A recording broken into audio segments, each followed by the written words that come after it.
아늑한 겨울 저녁이었습니다. 뉴스를 비추던 화면 아래로 커다란 자막이 흘러갔습니다.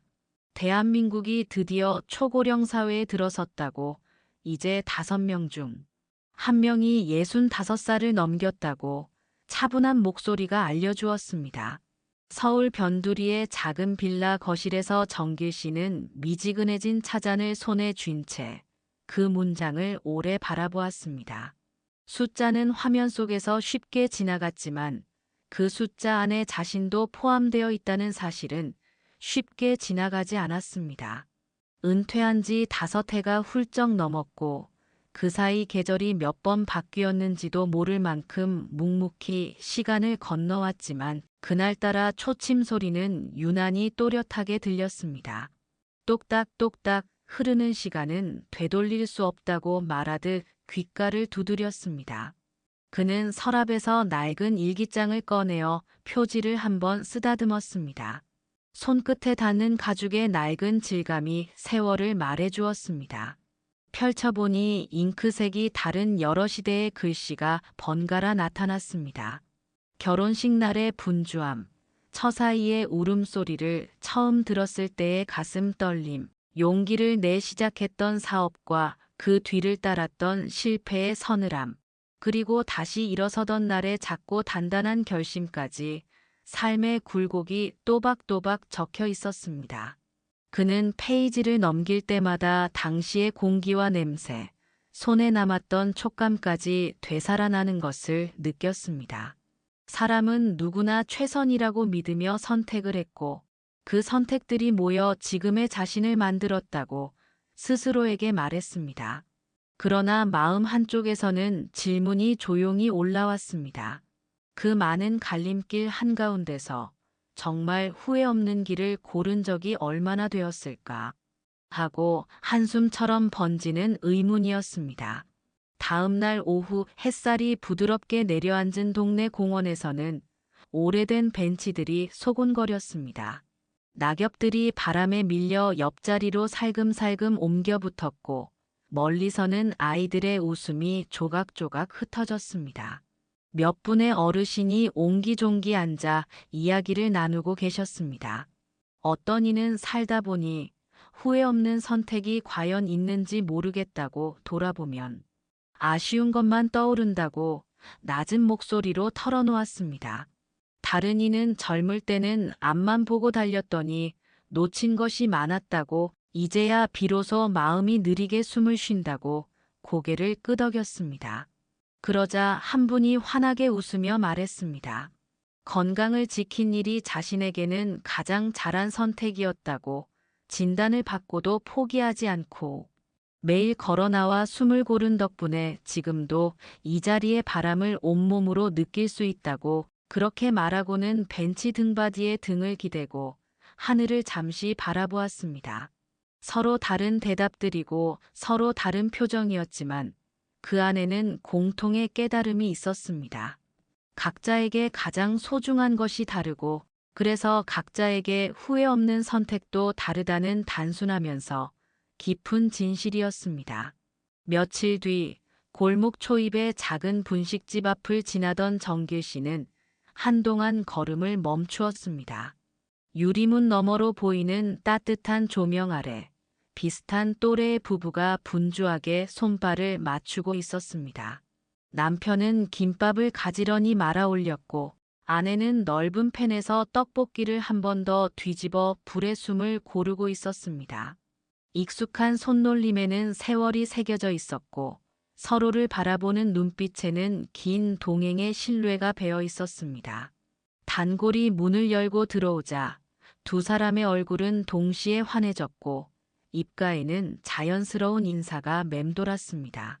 집에만 있으면 하루가 길고 말 한마디 건넬 사람조차 없던 시간들이 이 작은 가게 안에서는 따뜻한 기름 냄새와 함께 녹아내렸습니다. 그 순간 정길 씨는 자신의 마음이 어쩐지 가벼워졌다는 것을 알았습니다. 일이란 단지 돈을 버는 수단을 넘어서 아침에 눈뜨게 하는 이유가 되어 주었고 누군가에게 여전히 필요한 사람이라는 사실을 확인시켜 주었다는 것을 그는 고개 끄덕이며 되새겼습니다.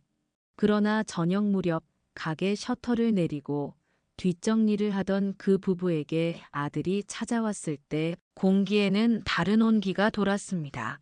아들은 부모의 건강을 걱정하며 이제는 가게 문을 닫자는 제안을 조심스레 꺼냈고, 아버지는 아직 할만하다고 웃으며 손을 털었습니다.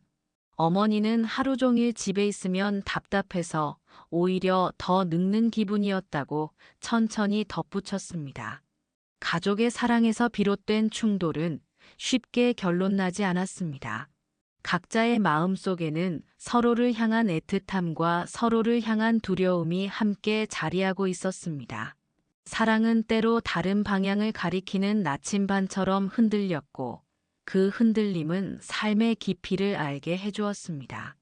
고요한 밤, 그는 집으로 돌아와 소파에 앉아 창밖을 오래 바라보았습니다. 유리창 너머로 골목 가로등이 길게 늘어져 있었습니다. 과거의 건강검진 통지서를 서랍에 밀어넣던 장면이 문득 떠올랐습니다. 절다는 이유로 미루던 일들, 별일 없을 거라고 스스로를 설득하던 순간들, 익숙한 무관심이 몸 안에 조용히 쌓이던 시절이었습니다. 그러다 어느 날 병원 대기실의 차가운 의자에 앉아 불러주기를 기다리던 낯선 두려움이 생각났습니다. 사람은 언제나 미루고 싶었고, 두려운 것은 보지 않는 편이 쉬웠습니다. 그러나 보지 않은 것들은 어느 날 더 크게 눈앞에 다가왔고, 그때는 마음이 허둥대며 후회를 더듬게 만들었습니다. 그래서 그는 예순을 넘기며 살짝 방향을 틀었습니다. 매일 아침 30분은 비우기로 했고, 그 시간만큼은 누구와도 약속을 잡지 않았습니다. 운동화를 신고 문 밖으로 나가 공원의 흙길을 천천히 돌았습니다. 겨울이면 하얀 입김이 마스크 안쪽을 가볍게 적셨고, 봄이면 흙냄새가 발끝에서부터 올라와 무릎을 통과해 팔꿈치까지 퍼졌습니다. 여름이면 나무 잎사귀 사이로 쏟아지는 빛이 손등에 작은 점처럼 떨어졌고, 가을이면 바람이 뺨을 살짝 스쳐 지나가 마음을 환기시켜 주었습니다. 처음에는 20분도 버겁던 걸음이 일주일을 지나고 한 달을 지나는 사이 조금씩 길어졌고, 2달쯤 되자 몸의 깊은 곳에서 오래 잠들어 있던 활력이 조심스럽게 눈을 떴습니다. 주말엔 같은 시간대에 나오는 사람들과 자연스레 눈인사를 나누었고, 계절이 한번 돌자 그 인사는 가벼운 안부로 자라났습니다. 건강을 챙기는 일은 결국 혼자만의 일이면서 동시에 사람 사이를 잇는 일이라는 사실을 그는 그때 알았습니다. 어느 날 아침 공원 가장자리를 따라 천천히 뛰던 그의 옆에서 오래 달리던 한 어르신이 숨을 고르며 속도를 늦추었습니다. 스스로를 다독이고 시간을 쌓아온 얼굴에는 묵직한 평온이 배어 있었습니다. 그는 매일 뛰는 이 시간 덕분에 병원 갈 일이 줄었노라고, 설령 불안한 날이 있어도 숨을 내쉬다 보면 마음도 가라앉는다고 그렇게 말했습니다. 그 말은 단순했지만 진실했습니다.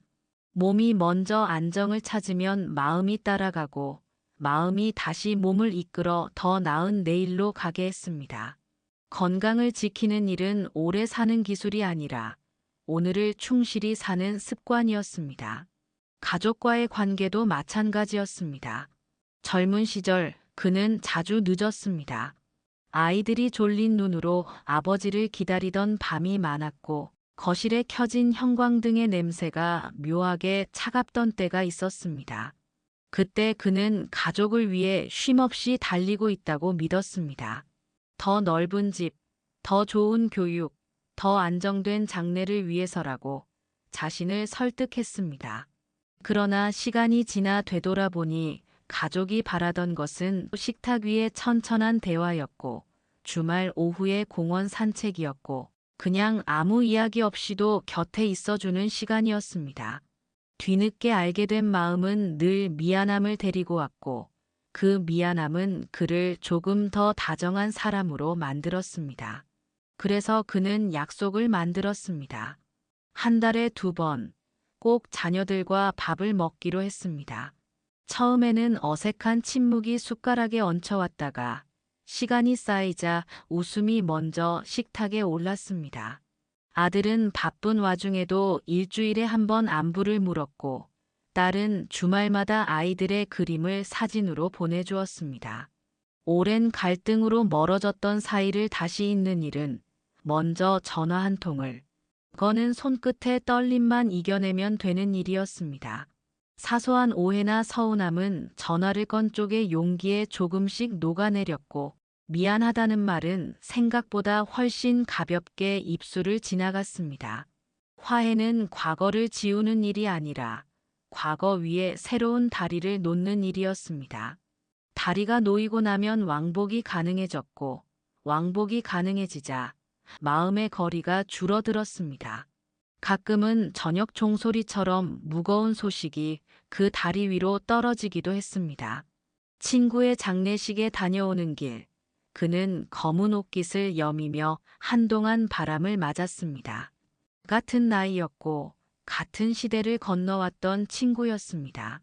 건강을 미루고 미루다 어느 날 급격히 기울어진 몸을 추스르지 못한 채 병실의 희미한 불빛 아래에서 오랜 시간을 보냈습니다.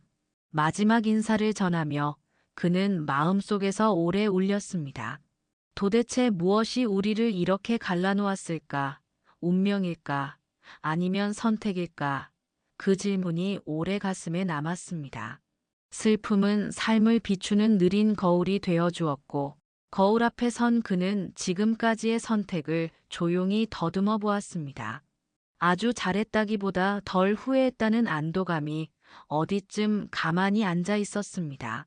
꾸준히 걸었고 가족을 불러 모았고 손에 쥔 일을 놓지 않았다는 사실이 삶의 골격을 지켜주었음을 그는 그제야 분명히 느꼈습니다. 그 후로 그는 더 자주 문을 열었습니다. 마을 도서관의 아동열람실에서 아이들에게 책을 읽어주는 봉사에 참여했습니다. 작은 의자들이 둥글게 놓인 한가운데에 앉아 그는 빨간 모자의 모자 끝을 손가락으로 가볍게 가리키며 목소리를 낮추었다가 높였습니다.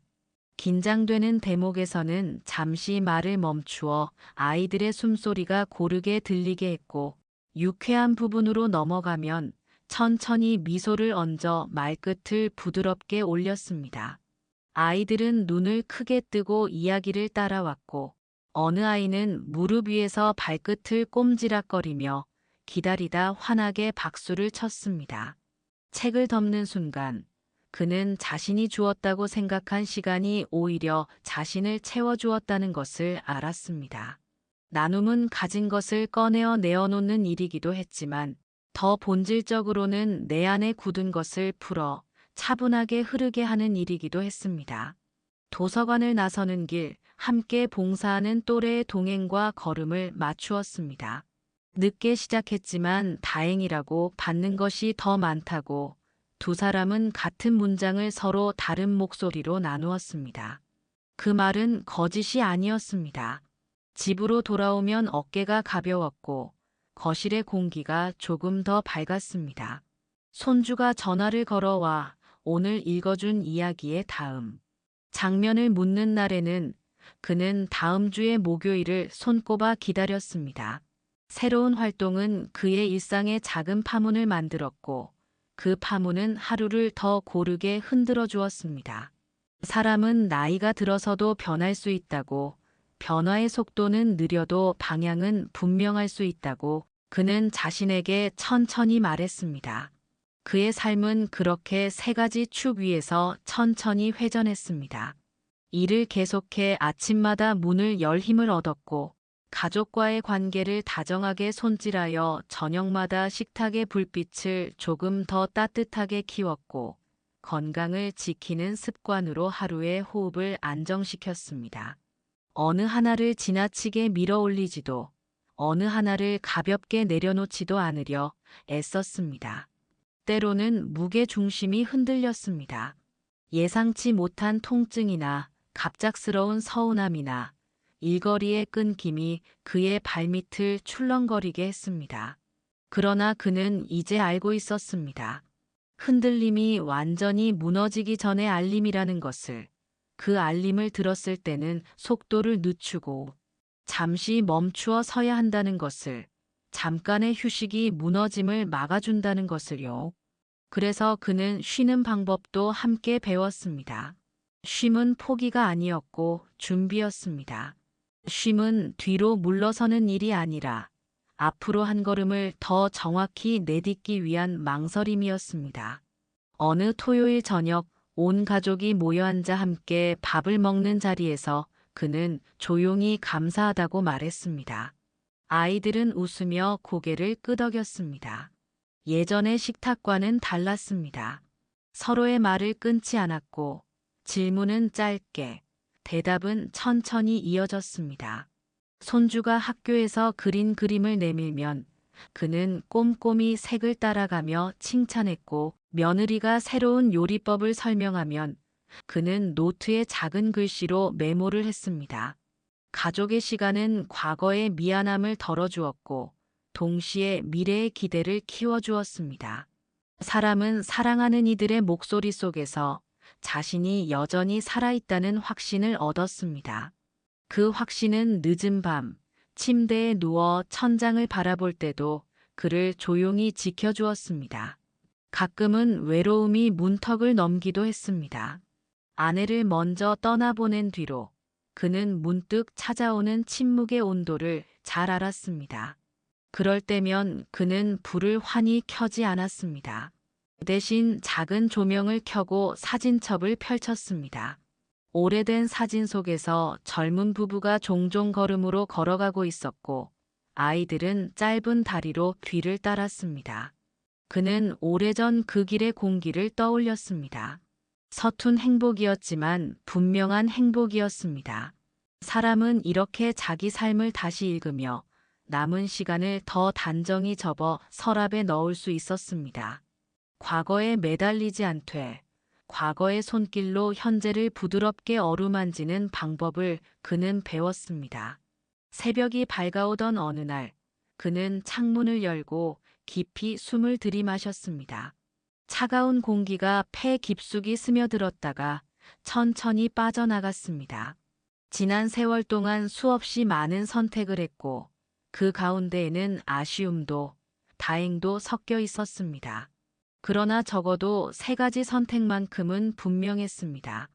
일을 놓지 않았던 것, 가족을 불러 모았던 것, 건강을 지키려 애썼던 것이었습니다.